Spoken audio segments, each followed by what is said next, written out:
فرين عافمات dadweynaha bulshada reer Somaliland oo dhan waa fariin ku socota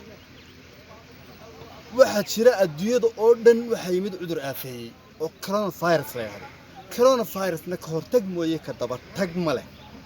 waxa loo baahan yahay qof waliba inuu afkana daboosho oo face mask xidho gacmaha iyana galoofiski ka sharo haddaba haddii aad weydo face mask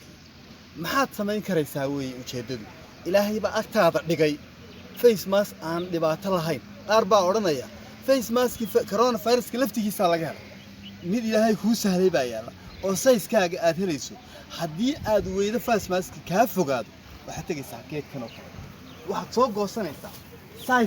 size-kaaga ayaad soo goosanaysaa waa kan waxa kale oo soo qaadanaysaa qayb kale oo isla geed ka mid ah aniga kan weeye size-kayga marka aan sida ay soo saaro in xarigaana ku xidho maxaan uga baahanahay face mask haddii shakay geed kasta uu ku yaala face mask